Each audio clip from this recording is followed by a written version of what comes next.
Hi friends, Tina from Miraculous Medical Supplies, team member. I am a certified BLS instructor for the American Heart Association, and I wanted to introduce our CPR school to you, also teach you how to help somebody that is choking. So when there's a foreign body that obstructs the airway, it brings panic. Panic, panic, panic. I mean, they are so scared, and you will witness this, and you can be out at any restaurant. So you can help, okay? Don't be scared. Don't be frozen. You can help.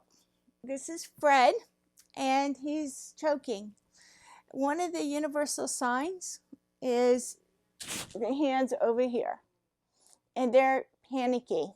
And they're like this, thrashing around already because they're already getting confused because they cannot breathe. And without oxygen, they get confused. And they will even pass out and actually become unresponsive and will need CPR if the choking is not relieved. Ask them, come up and ask them, are you choking? And if he's like this and he says yes, he's nodding his head yes, okay. Approach him and say, put your hand on the shoulder and say, I know CPR. Can I help you? And he's going to be, yes, please. Okay. So go behind him. And I want to talk to you about how to stand. Because if we cannot deliver or relieve them of their choking, they are going to pass out and get unresponsive. So there are correct ways of standing. Do not stand with your feet together and like this behind the patient, because if he collapses, then you will collapse too, and now you're pinned underneath him and you're injured. Okay, so when you are helping a victim, spread your stance of your legs, spread them out to balance yourself and brace yourself. And you're going to put your hands around the belly button right there, and you're going to push up, and you're going to keep going until it's relieved. Keep going, like fine, just keep going until it's relieved. Okay. Sadly, if you can't get it relieved, guess what? He just went unresponsive. Because you had the right posture, now you're able to guide him down your leg and to prevent him from falling and slamming his head on the ground. And now you start CPR. Make sure that rescue is on your way. Say, hey, call 911. You get the AED and come back. Okay? And then you start CPR.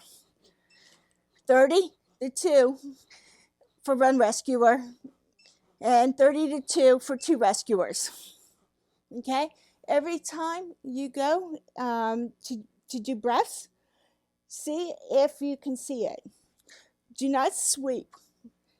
Only if you can grab it, pull it out. Because if you're just doing blind sweeps, you will push the object in more. You can't reach it and give 2 breaths. And then you continue with CPR, 30 to 2. And every time you go to breathe, you check to see if you can remove it. And if you can't, breathe and just keep going. He needs to be at the hospital, and they will go down with more technical skills and the correct instruments to relieve the blockage. But if you're breathing and doing CPR, you're helping. I mean, on an infant is aged from 0 to 1 year, 12 months. Okay, so here we go. The baby's choking. The baby can't cry or cough, talk. We have to do something. But the baby's turning blue. Okay, so what do? So we put the baby down, hold the baby's chin, not the trachea. We don't put force on the trachea because we don't want to collapse the trachea. So we hold their cheeks down, hold their cheeks. We lie the baby down on our arm and have your leg support, and we deliver 5 back blows. This baby is a big baby. Okay, 1, 2, 3, 4, 5. Okay, and we turn the baby over. It's like a sandwich. Okay, and we go between the nipple line and the chest thrust now. 1, 2, 3, 4, 5. And we keep doing this. See how I have the baby's V? I'm not pressing on the trachea. We don't want to collapse the trachea, so we turn the baby over, support the neck, have the airway open like this, and support the baby on your leg. 1, 2, 3, 4, 5. Support the head, roll the baby over, and we keep doing this. 1, 2, 3, 4, 5. We keep doing this until the choking stops. Okay? Until the baby goes unresponsive or the object is expelled from the baby's mouth. Okay? And to check on responsiveness, we need to check the brachial pulse. 5 to 10 seconds. Do not use your thumb because you have a pulse in your thumb. 5 to 10 seconds. Remember, when we're doing CPR on an infant, we do not hyperextend the neck. This is sniffer's position upwards. We open the airway, but we do not collapse the airway by overextension. We don't shake the baby for responsiveness. We hit the feet. We check the brachial. There's no pulse or nothing. And the responsive, we start CPR right at the nipple line, right here. 2 fingers. 30 compressions, the 2 breaths, 5 cycles, 2 minutes, and 1.5 inch deep. The fingers for the chest compressions are even with the nipple line. Okay, 30.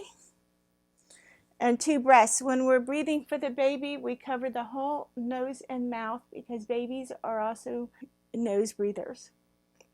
Every time we look for the airway, every time we go down to the airway, we look and see if we can remove the object.